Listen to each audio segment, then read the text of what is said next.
चलिए दोस्तों, ठीक है, अब हमारा जो अगला टॉपिक है ये है बहुलक। ठीक है, इसके पहले हम लोगों ने दो टॉपिक और पढ़ा है, एक है हाइड्रोकार्बन और दूसरा है एल्कोहल। ठीक है, जितनी भी चीज़ें चाहे चल रही हैं वो टॉपिक वाइज चल रही हैं, और जो महत्वपूर्ण प्रश्न है उनको ही हम लोग क्या कर रहे हैं, देख रहे हैं, क्योंकि थ्योरी की सारी चीज़ें जो हैं पीएससी एग्ज़ाम के ड्यूरिंग आपको कराया गया है। ठीक है, तो चलिए बहुलक देखते हैं। तो आपका पहला प्रश्न देखिएगा, प्राकृतिक रबड़ निम्नलिखित में से एक किसका बहुलक है, आपसे प्रश्न पूछा गया है। ठीक है, देखिएगा जो प्राकृतिक रबड़ होता है, ठीक है, ये किसका बहुलक है, ये प्रश्न आपसे पूछा गया है। चलिए ऑप्शन की तरफ गौर करते हैं। तो ऑप्शन ए है ब्यूटाडाइन, ऑप्शन बी है एथिलीन, ऑप्शन सी है आइसोप्रीन और ऑप्शन डी है आपका स्टायरीन। तो यहाँ पर आपका सही उत्तर हो जाएगा आइसोप्रीन, है ना। प्राकृतिक रबड़ किसका बहुलक है, तो याद रखना आइसोप्रीन का। ठीक है, चलिए आगे बढ़ते हैं और आपके आने वाले जो महत्वपूर्ण प्रश्न है उसको देखते हैं। ठीक है, और अगला एक प्रश्न है, देखिएगा इसी से संबंधित है कि कौन सा एक प्राकृतिक बहुलक नहीं है, यह प्रश्न आपसे पूछा गया है। ठीक है, तो देखिए जो प्राकृतिक बहुलक है सबसे पहले तो उसको देख लेते हैं, है ना, कि प्राकृतिक बहुलक कौन सा है। इन सब चीज़ों को हम लोग पहले देखते हैं। तो चलिए आपके ऑप्शन से ही प्राकृतिक बहुलक को निकालते हैं। तो प्राकृतिक बहुलक में आपका देखिएगा जो उत्तर होगा ए ऊन, ठीक है, दूसरा हो जाएगा पर रेशम बी और सी चमड़ा। ठीक है, तो प्राकृतिक बहुलक कौन से, याद रखेंगे ऊन है, साथ ही चमड़ा भी है ना, और रेशम। ये क्या है, तो ये याद रखेंगे प्राकृतिक बहुलक के अंदर का आपको ऊन, चमड़ा और जो रेशे हैं वो देखने को मिलते हैं। ठीक है, चलिए इसी में आगे बढ़ते हैं और आने वाले महत्वपूर्ण प्रश्नों को देखते हैं। तो देखिए आपका जो अगला प्रश्न है कि कौन सा पदार्थ प्राकृतिक बहुलक है, ये प्रश्न आपसे पूछा गया है। ठीक है, तो प्राकृतिक बहुलक में हम लोग और कुछ चीज़ों को ऐड करते हैं। ठीक है, प्राकृतिक बहुलक में देखिए आपका अगले प्रश्न में ऑब्जेक्टिव में जो है अलग अलग चीज़ों को शामिल किया गया है। तो यहाँ पे प्रश्न पूछा गया कि प्राकृतिक बहुलक कौन सा नहीं है, प्रश्न आपको बताने हैं, लेकिन यहाँ पे हम लोग देखते हैं कि प्राकृतिक बहुलक कौन सा है। ठीक है, तो देखिएगा घी, ये आपको बहुलक देखने को मिलता है, स्टार्च, है ना। और देखिए घी बहुलक नहीं है ना, जो प्रश्न के हिसाब से है, देखिए कौन सा बहुलक नहीं, तो याद रखेंगे घी बहुलक नहीं है ना, घी जो है बहुलक नहीं है। स्टार्च, प्रोटीन, रुई और कपास ये बहुलक है। ठीक है, तो बहुलक कौन सा देखने को मिलता है, स्टार्च, ठीक है, प्रोटीन और रुई जिसको आप कपास कहते हैं, ये क्या है, तो बहुलक है। ठीक है, तो घी जो है ये बहुलक नहीं है, ये याद रखना है। और इसी में आपका एक बहुलक नहीं है, इसमें कौन सा शामिल था, नाइलॉन। नाइलॉन और घी दोनों बहुलक नहीं है, आप याद रखेंगे। ठीक है, क्योंकि जो क्वेश्चन की जस्ट अपोजिट साइड में आपको ज़्यादा चीज़ें देखने को मिली, इसीलिए जो उसका विपरीत पार्ट था उसको मैंने आपको बताया है। ठीक है, चलिए आगे देखते हैं और आपका अगला प्रश्न देखते हैं। सेलुलोज एवं स्टार्च दोनों में क्या होता है, ये आपको बताने हैं।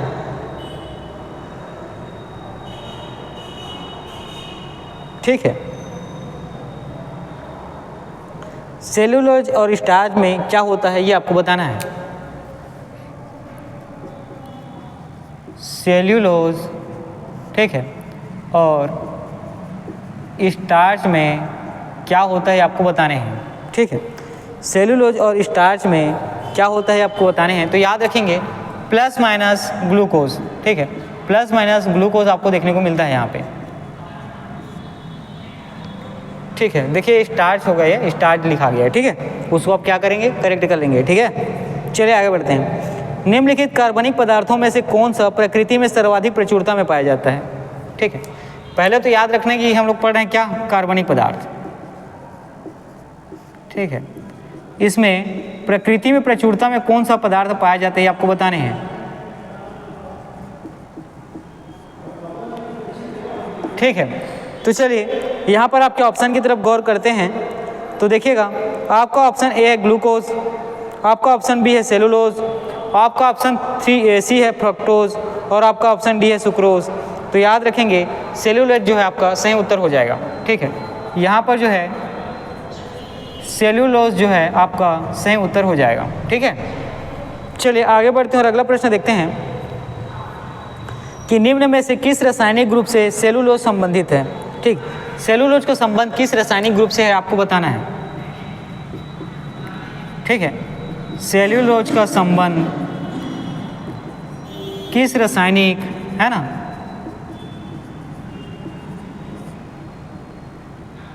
ग्रुप से है ये बताना है। तो चलिए ऑप्शन की तरफ गौर करते हैं और देखेंगे। देखिए यहाँ पे आपका जो ऑप्शन ए है शर्करा, ऑप्शन बी है प्रोटीन, ऑप्शन सी है लिपिड वसा और ऑप्शन डी है न्यूक्लिक अम्ल। तो याद रखेंगे सेलुलोज जो है किस ग्रुप से संबंध रखता है ना, किस रासायनिक ग्रुप से संबंध रखता है। तो याद रखेंगे यहाँ पर उत्तर होगा शर्करा, ठीक है।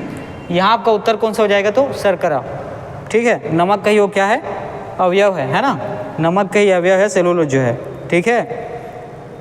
माफ़ करिएगा, नमक बोल रहा हूँ, है ना, शक्कर का, ठीक है। यहाँ पे मैंने नमक इस्तेमाल किया था, वो एक्चुअल में है शक्कर, ठीक है, वो ऑन फ्लो निकल गया, ठीक है। चलिए आगे बढ़ते हैं और देखिएगा आपका जो अगला प्रश्न है कि निम्नलिखित में से कौन सा एक गैर सेलुलोजी रेशे का उदाहरण है, ठीक। गैर सेलुलोज रेशे का उदाहरण ये आपको बताना है, ठीक। गैर सेलुलोज रेशे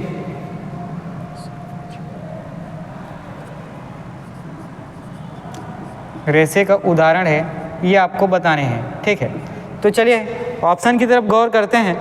तो ऑप्शन देखिएगा यहाँ पे आपका ए रेयान, बी लिनिन, जूट, सी जूट और डी नायलॉन। तो ये गैर सेलुलोज रेशे का उदाहरण है, कौन सा, तो नायलॉन, ठीक है। नायलॉन जो है ये याद रखेंगे गैर सेलुलोज रेशे का उदाहरण है। जब इसी में मैं अगला देखूं सेलुलोज रेशे का उदाहरण, तो यहाँ पर आपको क्या देखने को मिला था, शर्करा देखने को मिला था। चलिए और कुछ चीज़ों को इसमें अंतर्गत देखते हैं, है ना, ऑप्शन के थ्रू इसमें शामिल करने की कोशिश करते हैं। तो देखिएगा आपका जो यहाँ पे ऑप्शन है उसके हिसाब से रेयान, कॉटन, सन, जूट, लिनिन आदि सेलुलोज के बने होते हैं, ठीक है। तो रेयान हो गया, कॉटन के बारे में आपको पहले भी बताया है, सन हो गया, है ना, जूट के बारे में मैंने आपको बता दिया है, लिनन, ठीक है। एक चीज़ और याद रखना, लिनन, ठीक है, ये महत्वपूर्ण है, ठीक। तो सेलुलोज रेशे का उदाहरण पूछेगा तो रेयान, सन, लिनन। उसी प्रकार गैर सेलुलोज रेशे का उदाहरण पूछा जाएगा तो याद रखेंगे नायलॉन, क्या होगा, तो नायलॉन, ठीक है। आगे बढ़ते हैं और आपका अगला प्रश्न देखते हैं कि कौन सा बहुलक एक थर्मोप्लास्टिक नहीं है, प्रश्न आपसे पूछा है, ठीक है। तो इसी को मैं आपसे प्रश्न पूछता हूँ कि कौन सा बहुलक जो है थर्मोप्लास्टिक है, ठीक है। कौन सा बहुलक जो है थर्मोप्लास्टिक है ये आपको बताने हैं। तो सबसे पहले जो प्रश्न पूछा गया थर्मोप्लास्टिक कौन सा नहीं है, तो यहाँ पर आपको याद रखना है नियोप्रीन, है ना। नियोप्रीन बहुलक जो है थर्मोप्लास्टिक नहीं है ना। नियोप्रीन बहुलक जो है क्या है, तो थर्मोप्लास्टिक नहीं है। अब इसमें जहाँ ज़्यादा चीज़ें दी हुई हैं उस चीज़ों की तरफ हम लोग बढ़ते हैं और देखेंगे कि कौन सा जो है थर्मोप्लास्टिक है। तो याद रखना है टेफ्लॉन, ठीक है। टेफ्लॉन थर्मोप्लास्टिक है, याद रखना है ना, थर्मोप्लास्टिक बहुलक है। साथ ही पॉलीस्टीरीन, ठीक है, पॉलीस्टीरीन, ठीक है, पॉलीस्टीरीन, ठीक है, इसको थोड़ा सा सही करिएगा, पॉलीस्टीरीन है ना, पॉलीस्टीरीन, चलो मैं ही कर देता हूँ यार, ठीक। पॉलीस्टीरीन ये क्या है, याद रखेंगे थर्मोप्लास्टिक बहुलक है। और साथ ही जो यहाँ पर आपका एक उत्तर है पॉलीथीन, ये भी क्या है, थर्मोप्लास्टिक बहुलक है, याद रखना है ना। और जो है ये थर्मोप्लास्टिक बहुलक कौन सा, पॉलीथीन भी है, ठीक है। चलिए आगे बढ़ते हैं, देखेंगे कौन सा बहुलक जैव निम्नीकृत नहीं किया जाता, ठीक है। यहाँ कौन से बहुलक है जो जैव निम्नीकृत किए जा सकते हैं, ये प्रश्न मैं आपसे पूछ रहा हूँ,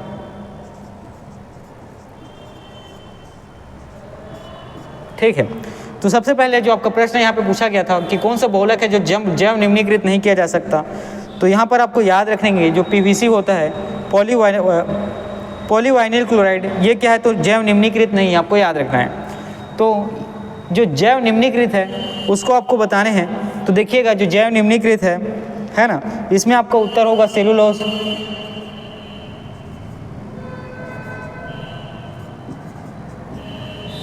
स्टार्च, ठीक है, सेलुलोज, स्टार्च, और प्रोटीन जो है ये आपका सही उत्तर हो जाएगा। ठीक है, प्रोटीन जो है आपका सही उत्तर हो जाएगा। चलिए इसी में आगे बढ़ते हैं और अगला प्रश्न देखते हैं कि निम्न में से किसका उपयोग पॉलीथिलीन के संश्लेषण में किया जाता है। ठीक, पॉलीथीन का जब आप संश्लेषण करते हैं, ठीक है, तो किसका उपयोग किया जाता है, प्रश्न आपसे पूछा गया है। ऑप्शन की तरफ देखते हैं। ए मीथेन, बी है एथेन, सी है प्रोपेन और डी है ब्यूटेन। ठीक है, तो देखिए यहाँ पे आपके ऑप्शन में है ना किसी भी तरीके की चीज़ को शामिल नहीं किया है। पॉलीथीन के बारे में एक ही चीज़ आपको याद रखना कि एथिलीन का बहुलक होता है। ठीक है, पॉलीथीन के बारे में एक चीज़ याद रखना कि एथिलीन का है ना बहुलक होता है। पॉलीथीन जो है एथिलीन का बहुलक होता है। ठीक है, चलिए आगे बढ़ते हैं और आपके अगले प्रश्न को देखते हैं कि पॉलीथीन बनाने में निम्नलिखित में से किस गैस का उपयोग किया जाता है ना। जो पॉलीथीन आप इस्तेमाल करते हैं, इसको बनाने में कौन सी गैस का इस्तेमाल किया जाता है, ये प्रश्न आपसे पूछा गया है। ठीक है, तो सबसे पहले आपका ऑप्शन है एथिलीन, ऑप्शन बी है कार्बन मोनोऑक्साइड, ऑप्शन सी है कार्बन डाइऑक्साइड और ऑप्शन डी है नाइट्रोजन। तो याद रखेंगे पॉलीथीन बनाने में एथिलीन गैस का इस्तेमाल किया जाता है। किसका? तो एथिलीन गैस का। ठीक है, चलिए आगे बढ़ते हैं। प्लास्टिक के लिए कौन सी गैस उत्पन्न की जाती है, यह प्रश्न पूछा गया है। ठीक है, ये तो पॉलीथीन की बात हो गई। अब हो गई किसके बारे में? प्लास्टिक के लिए। ठीक, प्लास्टिक के लिए कौन सी गैस उत्पन्न की जाती है, प्रश्न आपसे पूछा गया है। ठीक है, तो ऑप्शन ए है पॉलीनाइट्रोजन, ऑप्शन बी है पॉलीहाइड्रोजन, ऑप्शन सी है पॉलीक्लोरीन और ऑप्शन डी है पॉलीएथिलीन। तो ठीक है, प्लास्टिक के लिए याद रखेंगे पॉलीएथिलीन का इस्तेमाल या प्रयोग किया जाता है। ठीक है, चलिए आगे बढ़ते हैं और आपका अगला प्रश्न देखते हैं कि निम्नलिखित में से कौन सा बहुलक बुलेट प्रूफ वस्त्र के उपयोग में लाया जाता है। ठीक है, वह कौन सा बहुलक है जिसकी सहायता से है ना बुलेट प्रूफ, ठीक है, बुलेट प्रूफ जो वस्त्र और जैकेट है ये बनाए जाते हैं। ठीक है, वह कौन सा बहुलक है जिसकी सहायता से बुलेट प्रूफ वस्त्र या जैकेट बनाए जाते हैं। तो ऑप्शन ए है आपका बेकेलाइट, ऑप्शन बी है पॉलीएमाइड, ऑप्शन सी है टेफ्लॉन और ऑप्शन डी है पॉलीयूरेथेन। तो याद रखेंगे ऑप्शन बी पॉलीएमाइड जो है ये आपका सही उत्तर हो जाएगा। ठीक है, ऑप्शन बी पॉलीएमाइड जो है आपका सही उत्तर हो जाएगा। अगला देखिए कि बुलेट प्रूफ जैकेट के निर्माण में किस बहुलक पदार्थ का उपयोग किया जाता है। ठीक है, जो बुलेट प्रूफ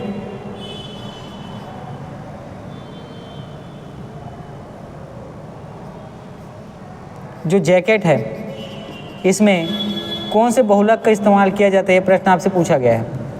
ऑप्शन ए है नायलॉन 66, ऑप्शन बी है रेयान, ऑप्शन सी है केवलर और ऑप्शन डी है डेक्रॉन। तो ऑप्शन सी जो केवलर है ये आपका सही उत्तर हो जाएगा। ठीक है, ऑप्शन सी जो केवलर है ये आपका सही उत्तर हो जाएगा। ठीक है, चलिए आगे बढ़ते हैं और आगे के जो महत्वपूर्ण प्रश्न है उसको देखते हैं।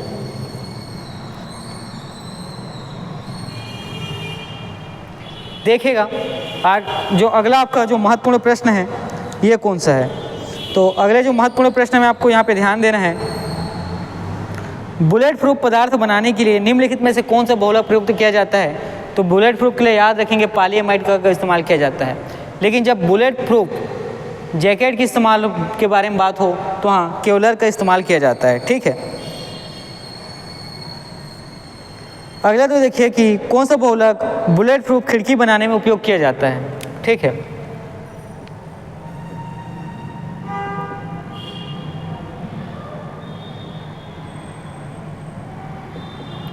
बुलेट प्रूफ खिड़की बनाने के लिए कौन से बहुलक का इस्तेमाल किया जाता है, ये प्रश्न आपसे पूछा गया है।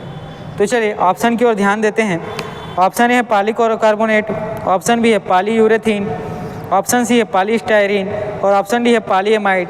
तो याद रखेंगे पॉलीकार्बोनेट है ना, आपको उत्तर क्या होगा तो पॉलीकार्बोनेट।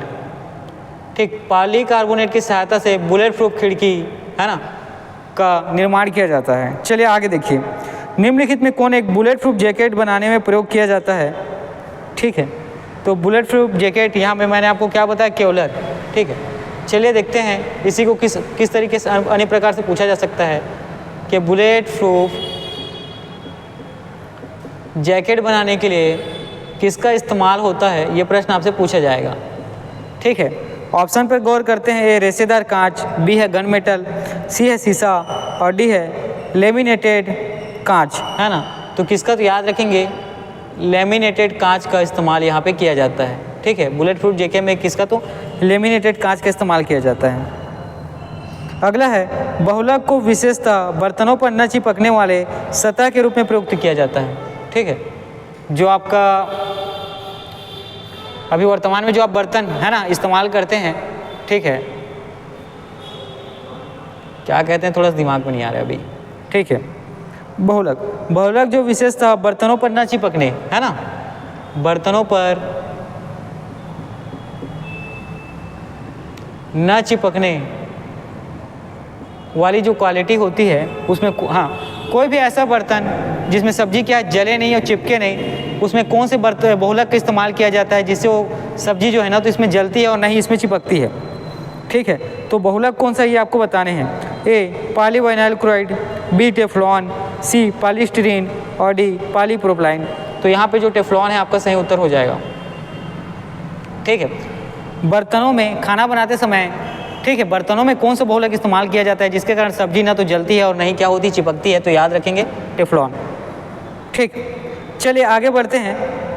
अब नहीं जलती है इसका कहने का मतलब ये नहीं कि उसमें रख के छोड़ दिया जाए, है ना, वो जलेगी ही। ठीक, तो बहुलक में आप ध्यान देखेंगे कि बर्तन क्या है ना, बर्तन में कौन से बहुलक का इस्तेमाल किया जाता है जिसके जो है ना सब्जी बनाने के दौरान क्या होती है वो उसमें चिपकती नहीं, तो याद रखेंगे टेफ्लॉन। आगे बढ़ते हैं कि नॉन स्टिक फ्राइंग कढ़ाई में किसका लेप लगाया जाता है, यही चीज़ मैं बोलने वाला था। ठीक है, नॉन स्टिक, ठीक है, नॉन स्टिक जो फ्राइंग कढ़ाई है इसमें कौन से बहुलक का इस्तेमाल किया जाता है, ये प्रश्न आपसे पूछा जाएगा। ठीक है, तो ऑप्शन ए है टेफ्लॉन का, ऑप्शन बी है नियोप्रीन का, ऑप्शन सी है पीवीसी का और ऑप्शन डी है गट्टा पर्चा का। तो याद रखेंगे यहाँ पर भी आपका टेफ्लॉन का इस्तेमाल होते हुए दिखता है। दोनों एक ही प्रश्न है ना, नॉन स्टिक मतलब न चिपकने वाला। ठीक है, अगला जो है प्रश्न टेफ्लॉन क्या है तो आपको ये बताने हैं। ठीक है, टेफ्लॉन तो बार बार उत्तर में आए हैं लेकिन टेफ्लॉन है क्या ये आपको बताने हैं। तो ऑप्शन ए है फ्लोरोकार्बन, ऑप्शन बी है हाइड्रोकार्बन, ऑप्शन सी है रोगाणुनाशक और ऑप्शन डी है कीटनाशक। तो याद रखेंगे टेफ्लॉन जो है फ्लोरोकार्बन है ना। टेफ्लॉन क्या है तो आपको याद रखना है फ्लोरोकार्बन है। ठीक, अगला देखिए प्रश्न है टेफ्लॉन किसका बहुलक है, ये पूछा गया है। ठीक है, टेफ्लॉन जो है किसका बहुलक है, ये प्रश्न आपसे पूछा गया है। चलिए ऑप्शन की तरफ देखते हैं। टेट्राफ्लोरोएथिलीन, बी वाइनिल क्लोराइड, सी क्लोरोप्रीन और डी एसिटिलीन डाइक्लोराइड। तो याद रखेंगे ये जो है टेटा है ना, टेट्रा फ्लोरोएथिलीन, इसका क्या होता है, टेफ्लॉन बहुलक होता है। ठीक, टेफ्लॉन बहुलक किसका होता है तो याद रखेंगे टेट्रा फ्लोरोएथिलीन।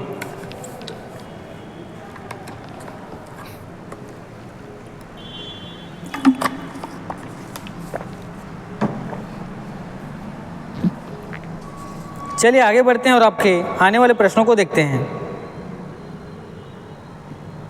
ठीक है, टेफ्लॉन का सामान्य नाम पूछा गया है।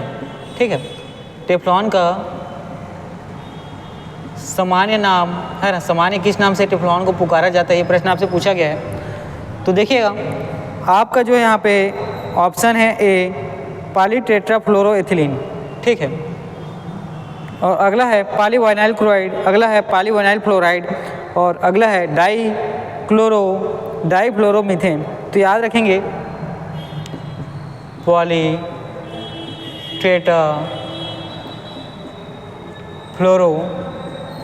ठीक है, एथिलीन, पॉलीटेट्राफ्लोरोएथिलीन ये जो है टेफ्लॉन का सामान्य नाम है। ठीक है, मतलब कोई कहे पॉलीटेट्राफ्लोरोएथिलीन है क्या, तो आपको समझ जाना वो किसके बारे में बात कर रहा है, टेफ्लॉन के बारे में। ठीक है, साथ ही पॉलीमर के बारे में अगला प्रश्न है, पॉलीमर से संबंधित है कि निम्नलिखित में कौन कौन से पॉलीमर है ये आपको बताने हैं। तो पॉलीमर में सबसे पहले नायलॉन याद रखना। नायलॉन क्या है तो पॉलीमर है। अगला देखिएगा पॉलीमर, टेफ्लॉन भी क्या है तो पॉलीमर ही है ना। टेफ्लॉन क्या है तो याद रखना है पॉलीमर है। और अगला जो है पॉलीस्टीरीन, ठीक है, पॉलीस्टीरीन ये भी क्या है तो पॉलीमर है, ठीक है, पॉलीस्टीरीन ये क्या है तो पॉलीमर है, ठीक है। अगला देखिए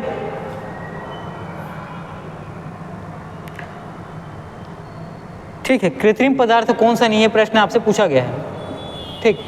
कृत्रिम पदार्थ कौन सा नहीं है ये प्रश्न आपसे पूछा गया है। आपके पास ऑप्शन है फाइब्रोइन, ठीक है, फाइब्रोइन, लेक्सान, अगला है नियोप्रीन और टेफ्लॉन। तो कृत्रिम पदार्थ कौन सा नहीं है तो याद रखेंगे फाइब्रोमिन, है ना। फाइब्रोइन जो है, फाइब्रोमिन मैंने कहा दिया था, वो है फाइब्रोइन, ठीक है।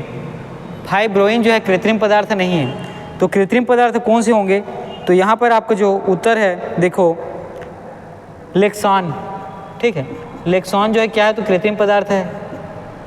अगला देखते हैं जो नियोप्रीन है ना, नियोप्रीन क्या है, ये भी कृत्रिम पदार्थ है। अगला जो है टेफ्लॉन, याद रखेंगे ये भी कृत्रिम पदार्थ है ना, टेफ्लॉन भी क्या है तो कृत्रिम पदार्थ है। चलिए बढ़ते हैं आगे और आने वाले प्रश्नों को देखते हैं, ठीक है। देखिएगा जो आपका अगला जो महत्वपूर्ण प्रश्न है कि विसिफिनॉल जो चिंता का कारण है निम्नलिखित में से किस प्रकार के प्लास्टिक के उत्पादन में एक संरचनात्मक मुख्य घटक है, ठीक। विसिफिनॉल, इसके बारे में याद रखना है, ये क्या है चिंता का कारण है, क्या है तो चिंता का कारण। किस लिए चिंता का, तो प्लास्टिक के उत्पादन में, ठीक है, प्लास्टिक उत्पादन में, है ना। तो चलिए ऑप्शन में देखते हैं, निम्न घनत्व वाले पानी एथिलीन, बी पॉलीकार्बोनेट, सी पॉलीइथिलीन ट्रेप्थोलेट और डी है पॉलीविनाइल क्लोराइड। तो याद रखेंगे यहाँ पर जो आपका उत्तर हो गया पॉलीकार्बोनेट, ठीक है, आपको उत्तर जो है हो जाएगा यहाँ पे ये होगा पॉलीकार्बोनेट, है ना। पॉलीकार्बोनेट यही क्या होता है चिंता का कारण है किसमें, प्लास्टिक के उत्पादन में।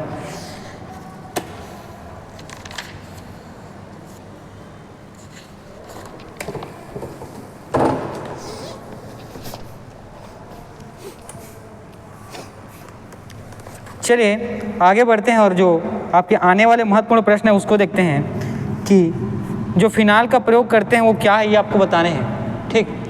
जो फिनाल का प्रयोग है ना किया जाता है ये निम्नलिखित में से क्या है आपको बताने हैं।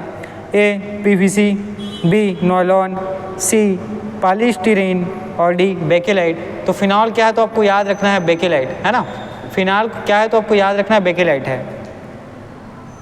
अगला देखिए बेकेलाइट किसके संघनन से बनता है, प्रश्न आपसे पूछा गया है, ठीक। बेकेलाइट जो है किसके संघनन से बनता है ये प्रश्न आपसे पूछा गया है।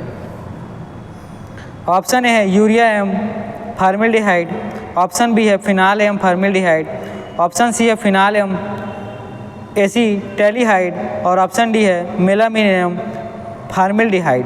तो याद रखेंगे बेकेलाइट जो है फिनाल एवं, है ना, फिनाल और आपके जो है फॉर्मेल्डिहाइड, ठीक है, फॉर्मेल्डिहाइड इसके संघनन से बनता है। तो बेकेलाइट कैसे बनता है तो याद रखेंगे फिनाल और फॉर्मेल्डिहाइड के संघनन से, ठीक है। तो ये जो है आपके बहुलक जो टॉपिक है इसके महत्वपूर्ण प्रश्न हो गए हैं, ठीक है। तो बहुलक में हम लोगों ने क्या देखा यहाँ पे कि जो प्राकृतिक रबर जो है ये किसका बहुलक है तो याद रखना है आइसोप्रीन का। प्राकृतिक बहुलक कौन सा होता है तो याद रखेंगे ऊन, चमड़ा और रेशम। उसी प्रकार बहुलक और कौन सी चीज़ें होती है तो याद रखेंगे स्टार्च, प्रोटीन, रुई और कार्पास। सेलुलोज और स्टार्च के बारे में याद रखना है ये प्लस माइनस ग्लूकोज होता है। साथ ही कार्बनिक पदार्थ प्रकृति में प्रचुरता में पाए जाते हैं, कौन सा तो याद रखना है सेलुलोज। सेलुलोज संबंध का जो रासायनिक ग्रुप है किस ग्रुप से संबंधित है सेलुलोज, याद रखेंगे शर्करा। उसी प्रकार गैस सेलुलोज रेशे का उदाहरण आपको देखने को मिलता है नायलॉन, है ना। गैस सेलुलोज संबंधित है, मतलब सेलुलोज से वो बना नहीं है, ठीक है। उसी प्रकार सेलुलोज रेशे का उदाहरण आपको देखने को मिलता है रेयान, सन और लिनन। उसी प्रकार बहुलक थर्मोप्लास्टिक है कौन सा तो टेफ्लॉन, पॉलीस्टीरीन और पॉलीथीन। बहुलक जैव निम्नलिखित है, याद रखेंगे सेलुलोज, स्टार्च और प्रोटीन। और पॉलीथीन का उपयोग होता है एथिलीन के बहुलायक के रूप में, ठीक है। और पॉलीथीन बनाने वाला गैस कौन सा है तो याद रखेंगे एथिलीन गैस। और प्लास्टिक गैस उत्पादन में याद रखेंगे पॉलीएथिलीन। और बहुलक जो है बुलेट प्रूफ वस्त्र है पॉलीएमाइड। और बुलेट प्रूफ जैकेट बहुलक जो है केवलर, ठीक है। तो बुलेट प्रूफ खिड़की है ना कौन से बहुलक से बनता है तो याद रखेंगे पॉलीकार्बोनेट से। बुलेट प्रूफ जैकेट के इस्तेमाल में किसका इस्तेमाल किया जाता है तो याद रखेंगे लैमिनेटेड कांच का। और वह बहुलक कौन सा है जो बर्तनों में सब्जी बनाने के दौरान उसको चिपकने नहीं देता तो याद रखेंगे टेफ्लॉन। और नॉन स्टिक जो फ्राइंग कढ़ाई है उसमें कौन से बहुलक का इस्तेमाल किया जाता है तो याद रखेंगे टेफ्लॉन। टेफ्लॉन क्या है तो याद रखेंगे फ्लोरोकार्बन है। साथ ही टेफ्लॉन में कौन से बहुलक का इस्तेमाल होता है तो याद रखेंगे टेट्राफ्लोरोएथिलीन का, है ना। टेफ्लॉन में टेट्राफ्लोरोएथिलीन का इस्तेमाल होता है। टेफ्लॉन का सामान्य नाम क्या है तो पॉलीटेट्राफ्लोरोएथिलीन, ठीक है। टेफ्लॉन का सामान्य नाम क्या है तो पॉलीटेट्राफ्लोरोएथिलीन। उसी प्रकार जो पॉलीमर है तो पॉलीमर कौन सा होता है तो याद रखेंगे नायलॉन, टेफ्लॉन और पॉलीस्टीरीन, ये क्या होता है पॉलीमर होता है। जो कृत्रिम पदार्थ कौन से तो याद रखेंगे लेक्सान, नियोप्रीन और टेफ्लॉन। और जो बिसिफिनॉल है ना जो चिंतक कारण होता है प्लास्टिक उत्पादन में, ये जो किसका बना होता है तो पॉलीकार्बोनेट का संयोजन होता है। फिनाल क्या होता है तो याद रखेंगे बेकेलेट होता है। और बेकेलेट में संघनन आपको देखने को मिलेगा किसका तो फिनाल और फॉर्मेल्डिहाइड का, ठीक है। बेकेलेट में संघनन किसका देखने को मिलता है तो याद रखेंगे फिनाल और फॉर्मेल्डिहाइड का। इतनी सारी चीज़ें हम लोगों ने देखी है बहुलक के, है ना, जो महत्वपूर्ण प्रश्न थे उससे संबंधित है। तो आज हम लोगों ने पहले हाइड्रोकार्बन को देखा, है ना। हाइड्रोकार्बन के ठीक बाद हम लोगों ने कौन सी चीज़ें देखी थी तो हाइड्रोकार्बन के ठीक पहले आप लोगों ने पढ़ा था एल्कोहल को, है ना। हाइड्रोकार्बन के ठीक पहले आप लोगों ने एल्कोहल टॉपिक को पढ़ा। और एल्कोहल के बाद हम लोगों ने अभी त्वरित रूप से किसको पढ़ा है तो बहुलक को। इन तीनों टॉपिक को आप अच्छे से पढ़ेंगे, है ना। और आज की क्लासेस मैं यहीं रखता हूँ। इसके बाद आने वाली क्लासेस जो है आपका वो होगा छत्तीसगढ़ से संबंधित, ठीक है। तो चलिए